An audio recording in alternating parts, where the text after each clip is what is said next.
मैं महान ईश्वरों का भी ईश्वर हूं, ये कृपा करके बता रहे हैं। समस्त भूतों का, समस्त ईश्वरों का भी ईश्वर हूं। भगवान वृंदावन बिहारी लाल की एक अंश से नारायण भगवान का प्रादुर्भाव होता है। गर्ग संहिता में पढ़ना, एक सखी प्रकट होती है तो 4 मुख वाले ब्रह्मा, 100 मुख वाले, 1000 मुख वाले ब्रह्मा, ऐसे ब्रह्मा की पंक्ति लाइन लगी हुई है। 4 भुजा वाले नारायण, सहस्त्र भुजा वाले नारायण। वो सखी पूछती, तुम किस ब्रह्मांड के ब्रह्मा हो, क्या सूचना दूं श्री भगवान को?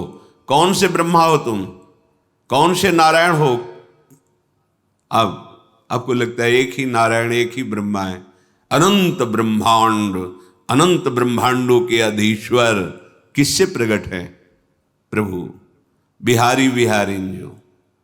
ये श्रीमद् भागवत में व्यास भगवान कह रहे हैं कि सब भगवान के अंश से पर भगवान श्री कृष्ण पूर्ण परमात्मा, पूर्ण भगवान कह रहे हैं। बड़ी कृपा करके भगवान अवतार लेते हैं। ये दुष्टों को मारना भगवान के लिए कोई बात नहीं। एक संकल्प करते हैं तो सृजन पालन लीला उसी संकल्प से चलती रहती है। अनंत ब्रह्मांडों का सृजन निमेष में, उनके लिए बोले कंस को मारने के लिए भगवान का अवतार हुआ, रावण को मारने के लिए भगवान, जिनकी एक इच्छा मात्र, एको हम बहुश्यामा। कैसे ये जो नहीं जानते हैं वो भगवान श्री कृष्ण को ऐसा कहने लगते हैं। 5 किलो का एक बांट लीजिए और ऐसे अंगुली में रखिए, देखो कितने घंटे रख सकते हो? 7 दिन 7 रात 5 किलो का बांट रख के दिखाओ। 21 किलोमीटर में फैले हुए गिरिराज जी को हमारे सरकार 7 वर्ष की अवस्था 7 दिन 7 रात, ऐसे कहीं भगवान की समानता कर सकते हो? उनकी बाल लीला देखो। अभी 6वां दिन है, छठी का दिन है, उत्सव मनाया जा रहा है। देवता कांपते हैं जिससे ऐसी बलशाली है पूतना। कंस के आग्रह से वो आई हुई थी, उसको सेवा मिली थी ब्रजमंडल में, जितने 10 दिन के अंदर प्रकट हुए बालक है सब मार दिए जाए। बड़ा उत्सव बाबा के दरबार में मच रहा था, लाला का छठी उत्सव मनाया जा रहा, सब ब्रजवासी। तो भगवान ने सोचा है और किसी के घर जाएगी तो हमारे सखाओं को बाधा पहुंचाएगी।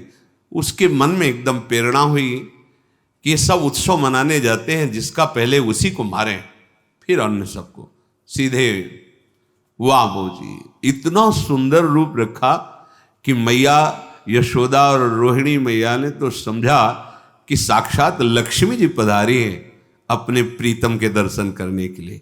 साविस्तम, ऐसा सुंदर रूप, नूपुरों की झनकार करती हुई अंदर प्रवेश कर रही। किसी की हिम्मत नहीं कि पूछ ले तुम कौन हो, कहां से आए हो, सब रास्ता देते चली जा रही।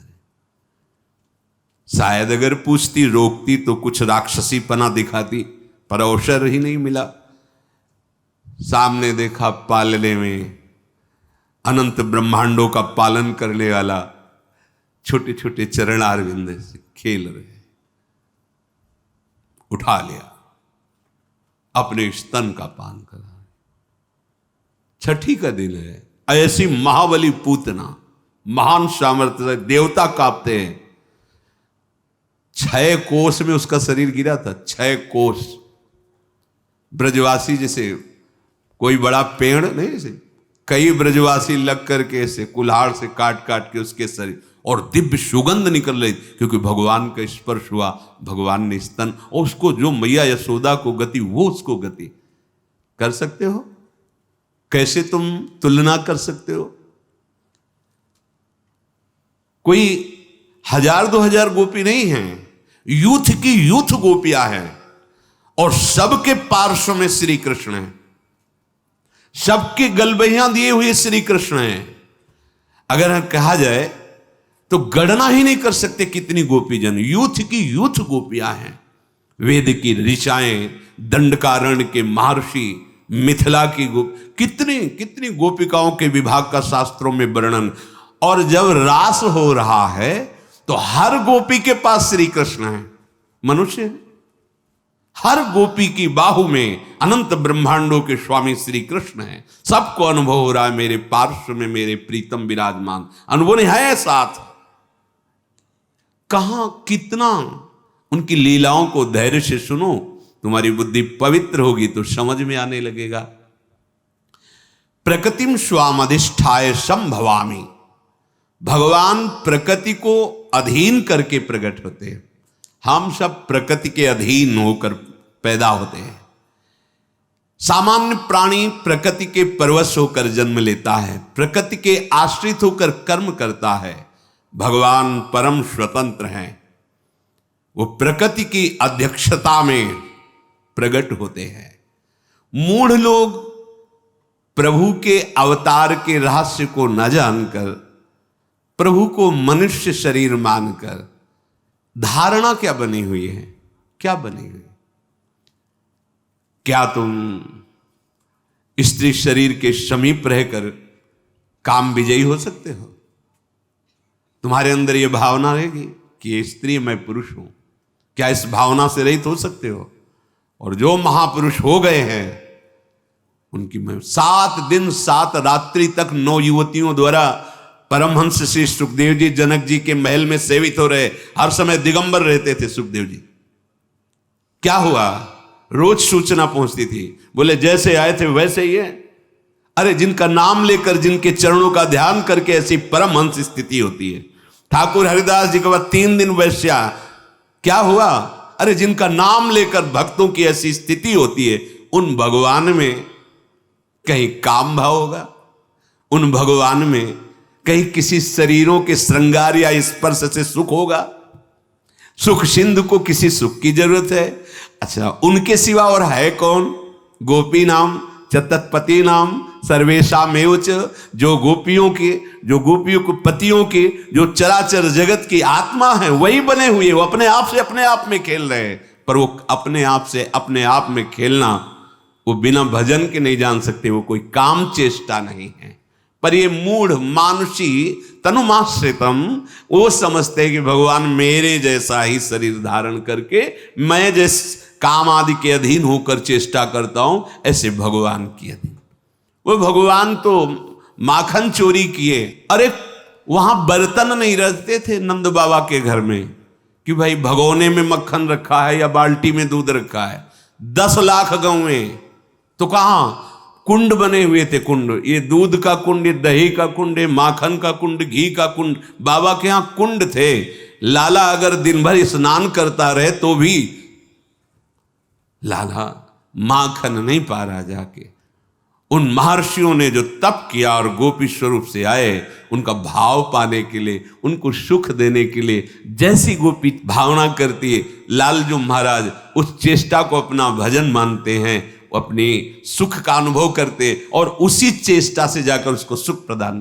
काश ऐसा होता, लाला ऐसे करता, ऐसा करता, वैसे ही ठाकुर ये यथा माम प्रपद्यन्ते तास तथैव भजाम्य हम। ये जो मूढ़ पुरुष हैं, ये नहीं जानते कि अनंत ब्रह्मांडों के उत्पन्न, पालन और लीन करने की सत्ता इन्हीं से स्फूर्ति होती है। वो अवहेलना करते हैं प्रभु की। नहीं सुनना चाहिए ऐसे लोगों की बातें, नहीं मानना चाहिए। अगर ऐसे लोगों के पास बैठोगे, ऐसी बातें सुनोगे तो भगवत विमुख हो जाओगे। जो हम सुनते हैं, देखते हैं, बोलते हैं, वही मनन होता, जो मनन होता वही हमारी स्थिति होती है। इसलिए भगवान कह रहे हैं जन्म कर्म च मे दिव्य। भगवान के जन्म कर्म दिव्य हैं, हमारे पार्थिव हैं। भगवान जन्म मृत्यु से सर्वथा अतीत है। वैसे जो भगवान के स्वरूप का वर्णन है, भगवान ही कह रहे हैं मैं अजन्मा हूं। मां के गर्भ में नहीं जाते भगवान। जैसे देवकी मैया या कौशल्या मैया अनुभव होता है, ना होने पर कितना नानात्व का अनुभव हो रहा है।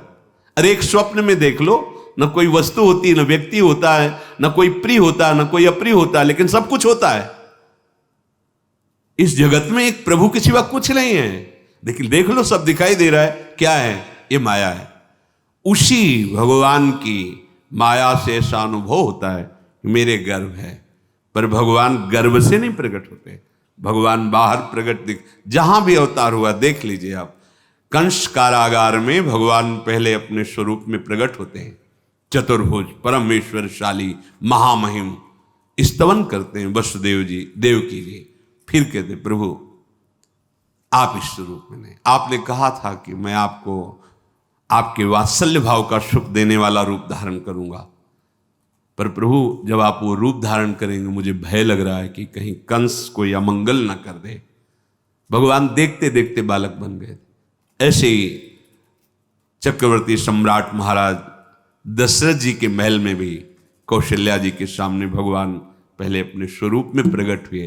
फिर माता पुनि बोली सोमति डोली, तजहु ताते रूपा, कीजय शिशु लीला, अति प्रीशीला, सुसुख परम मनूपा। तो सुनि बचन सुजाना, रोदन ठाना, होई बालक।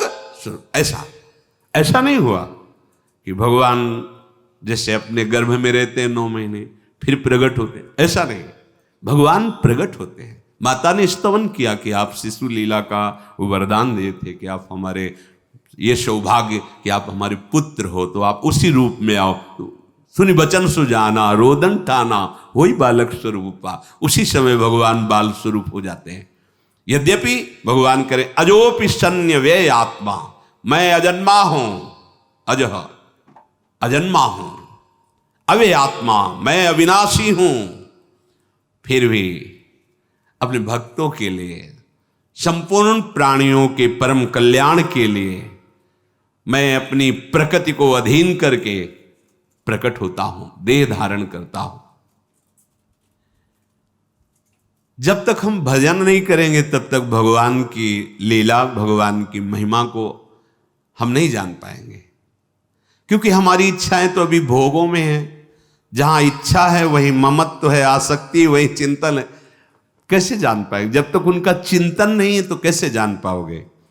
संसार का चिंतन करने वाला हृदय कभी भगवदानंद का अनुभव नहीं कर सकता, और जो भगवदानंद का अनुभव करने वाला, अनन्य चिंतन करने वाला, उसकी दृष्टि में संसार होता ही नहीं है। वहां केवल प्रभु होते, केवल प्रभु, वासुदेवा सर्वम, केवल भगवान। ये ऐसा जैसे आपको दिखाई दे रहा है तो लगता है भावना करनी होती है, ये प्रारंभिक है ही नहीं कोई, केवल प्रभु ही। देखो गोपी जन करे जित देखूं तित श्याम मई, श्याम ही श्याम, जड़ चैतन्य कछु नहीं दिखत, जित दिखत तित श्याम खड़े। भगवान जब प्रकट होते हैं तो लीला ऐसे ही करते हैं कि कोई विवेकवान भक्तिवान ही भगवान को समझ पावे, नहीं तो जैसे सत्राजित पधारे ना, तो सत्यभामा के साथ भगवान भी रो रहे थे, बड़ी विपत्ति आई, हमारे ससुर पधार गए, वैसा ऐसा। लीला ऐसी लीला करते हैं कि ये लगेगा कि भगवान है भला। हमें तो बात जाने दो, गरुड़ जी को नागपाश में बंध गए, मुझे छुड़ाना पड़ रहा है। इसीलिए इनकी शरण में रहकर इनसे प्रार्थना करता रहे कि कभी हमारे नेत्रों में आपकी माया का पर्दा न पड़ने पावे नाथ। भगवान की लीलाएं अलौकिक हैं। भगवान का चिदानंद धाम है, जहां अनादि अनंत, अनादिकाल से अनंत काल तक उनकी चिदानंदमयी लीला होती रहती है। उन्हीं भगवान को सर्वांतर्यामी रूप से निराकार भाव से उपासना की जाती है। जब अवतार लेते हैं तो सगुण साकार। इसीलिए हरिराम व्यास जी और बड़े बड़े महापुरुष कहते हैं निर्गुण सगुण ब्रह्म ते न्यारे, दोनों से बिलग, क्योंकि इन्हीं से है वो हमारे बिहारी बिहारिंजू, जो नित्य वृंदावन चिदानंद धाम है। ये अपने महल में विराजते हैं बिहारी बिहारिंजू, और इन्हीं के अंश से सब ये लीलाएं होती रहती है। अब यहां से जब अवतार लेते हैं ब्रजमंडल में, तो यहां 2 अवतारों की लीला आती है। एक भगवान के ऐश्वर्य अवतार जो कंस कारागार से नंदालय में पधारते हैं, और एक निकुंज से जो अद्भुत रास विलास लीला करते हैं। अगर ये रास विलास लीला भगवान नारायण की होती तो ध्रुवदास जी ने वर्णन किया है, शिव श्रीपति यद्यपि लल चाही, मन प्रवेश तिन उनको नाही। निगमागम की कौन चलावे, महाविष्णु के मन नहीं आवे। या रस को तवही अधिकारी, कृपा करें जब राधा प्यारी। अगर रसिकों की वाणी का आपको परिचय नहीं है तो आप केवल पुराणों से, सिद्धांतों से नहीं समझ पाएंगे, क्योंकि उसके आगे, जिसे वेद कहता नेति नेति, उसके आगे रसिक जनों ने जो स्वाद लिया है, जो देखा है, वो यहां वेद रसकन की वाणी, श्री वृंदावन धाम इष्ट श्यामा महारानी, तब ये आंतरिक रहस्य समझ में आता है। गीता में भी भगवान जी ने कहा कि अनन्य भक्ति के द्वारा ही मैं संपूर्णतया जानने में आता हूं। कोई तप यज्ञ आदि के द्वारा मेरे संपूर्ण रूप को नहीं जान सकता। अनन्य भक्ति अर्थात प्रेम के द्वारा ही मैं पूर्ण जानने में आ जाता हूं। कोई रंग ही नहीं है जिससे, कल एक बच्ची पूछ रही थी, प्रियाजू कितनी गोरी हैं और श्याम सुंदर कितने काले हैं। गोरी प्रिया भी चकोरी की तरह जिले देखती है, ऐसे श्याम सुंदर है। नंद के लाल हरियो मन मोर, कौन बोल रही है? हमारी स्वामिनी जी, जिनके रूप का वर्णन करने के लिए उनकी सखियां कहती तेरो रूप कहत नहीं आवे। प्यारी जी कैसी कोटि कोटि रसना जो रोम रोम प्रति होए, प्यारी जी के रूप को न प्रमाण कहो जाए। चाहे स्वामी जी बोले, चाहे हित जी बोले, चाहे ध्रुवदास जी बोले, जितने रसिक महापुरुष, ऐसा रूप प्यारी जी चकोरी की तरह देखती है। थे कहत चहत प्रीतम दिसी, बदन चंद्र मनो त्रसित चकोरी। आप देखो ऐसे हैं काले श्याम सुंदर कि गोरी प्रियाजू के नेत्र चकोरी की भांति उनके रूप लावण्य मिले। ऐसे मत समझना कि श्याम सुंदर काले जैसे है, ऐसे नहीं है। मुनि मन मोहन, विश्व मन मोहन, मदन मन मोहन और सुमन मन मोहन। नंदालय में जो खंभे हैं वो मणिजटित हैं, तो लालजू की जो प्रतिबिंब जब तो माखन खाएगा, ऐसे वो कितना सुंदर रूप, और मैया देखकर आनंद ले। सुमन मनमोहन, अपने रूप को देखकर लुभायमान हो जाते हैं और कहते हमसे दोस्ती करोगे? वो रूप दिखाई दे रहा है, बहुत सुंदर, माखन खाओगे? नहीं खाओगे? अच्छा, प्रभु अनंत ज्ञान के समुद्र, अनंत रूप के समुद्र। और प्रियालाल का जो रंग है वो प्रकृति में है ही नहीं है। प्रकृति में सतोगुण रजोगुण तमोगुण से ही सब कुछ प्रकट हुआ है, और प्रभु का त्रिगुणातीत रूप है, सच्चिदानंद रूप है। तो स्याही ही सच्चिदानंद नहीं तो कैसे बना है? पर जितने रूप है सब उनके हैं, क्योंकि कहो सो कहा जहां प्रभु नहीं, पर होते हुए भी अभी वो नहीं, और वही ना होते हुए भी सब जगह है। बड़ी सुंदर पहेली है, सुलझा लो तो महापुरुष हो जाओगे। सबसे परे सब में भरे वही है, पर इतने सुंदर हैं कि तुलना में कुछ है ही नहीं। अनंत ब्रह्मांडों में है ही नहीं कि कैसे श्याम रंग की तुलना। बस ऐसे समझो जैसे द्वितीया का चंद्रमा प्रकट हो तो शाखा, चंद्र शाखा ने ऐसे, ओ देखो वृक्ष की डाल के एक हाथ ऊपर चंद्रमा दिखाई दे रहा है, ऐसे कि जैसे नवीन जलधर मेघ की कांति, जैसे केकी कंठाभ नीलम, पर नहीं है, उपमा नहीं। श्याम सुंदर की श्रीअंग कांति की तो बात जाने दो, उनका जो मोर पंख लगा हुआ है ना मुकुट में, मूर्छित हो जाओगे उसकी सुंदरता देख के। मोर है ही नहीं मोर पंख में ऐसा। दोनों अलग अलग करके दर्शन कराए जाते हैं। जब उपासक आगे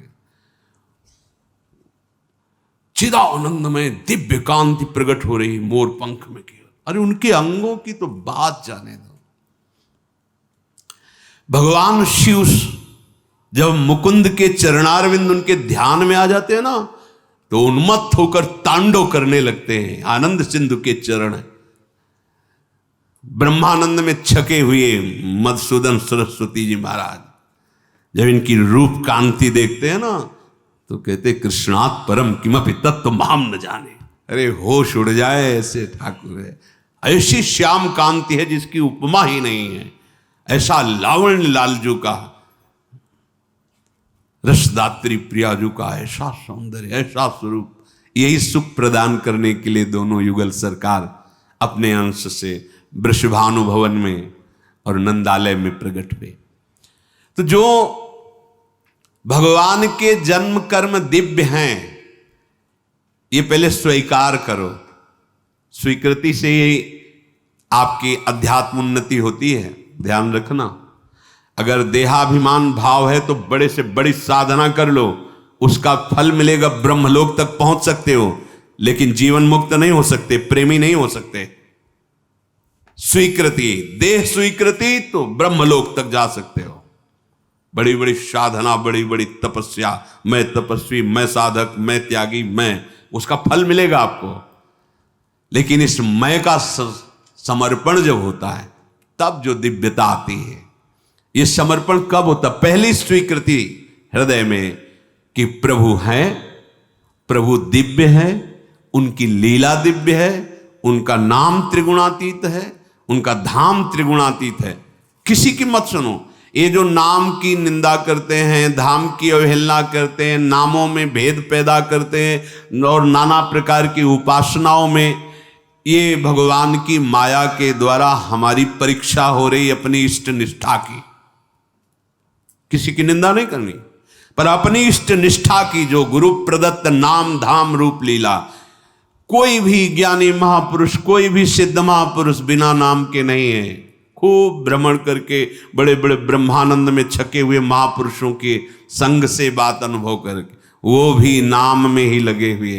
अनुभूति हो गई है, पर अपने आत्मस्वरूप प्रभु की सेवा में। हमने तो बड़े महापुरुषों को देखा शालिग्राम भगवान की सेवा करते, ब्रह्मबोध संपन्न महापुरुष, चरणामृत लेना, तुलसी चढ़ाना, प्रणाम, संन्यास, ब्रह्म मार्ग, ब्रह्म की अनुभूति करने वाले। हाँ, अरे सनकादि से बढ़कर कौन है? हरि शरणम, हरि शरणम। होश में, कलयुग है, जिससे तुम्हारा काम बनेगा उसी को बिगाड़ दिया जाएगा, वही भाव बिगाड़ दिया जाएगा। मत सुनो किसी की बात, मान लो खुद तुम्हारा हृदय कहने लगेगा कि आप सत्य मार्ग में हो। भगवन नाम, भगवत लीला गुण गायन श्रवण और भगवत धाम, ये उपासना के विशेष खंभ हैं। इन्हीं पर प्रेम प्रसाद, प्रेम महल खड़ा होगा और उसी प्रेम महल में प्रिया प्रीतम की लीला में आपका प्रवेश होगा। भगवान कृपा करके अवतार लिए हैं, जो उनके प्रेमी जन हैं उनको सुख प्रदान करने के लिए। जो भूले हुए जन हैं उनको ऐसी लीला जिसका गायन करके, श्रवण करके परम पवित्र हृदय होकर उनकी प्राप्ति कर ले। भगवान की लीला गायन श्रवण से जैसी पवित्रता प्राप्त होती, ऐसे और किसी साधन से नहीं। कि रत्नावती जी ने केवल भगवान की महिमा सुनी, लीला सुनी, महान भागवत भक्त भूप कहकर उनको नाभाजी ने संबोधन किया। मथुरा की ब्राह्मण पत्नियां केवल भगवत चर्चा सुनी, उसके प्रभाव से भगवत साक्षात्कार हुआ। भगवान कृपा करके अवतरित होते हैं, ऐसी लीलाएं करते हैं जिनको हम गा करके, सुन करके, चिंतन करके भगवान की प्राप्ति करते हैं।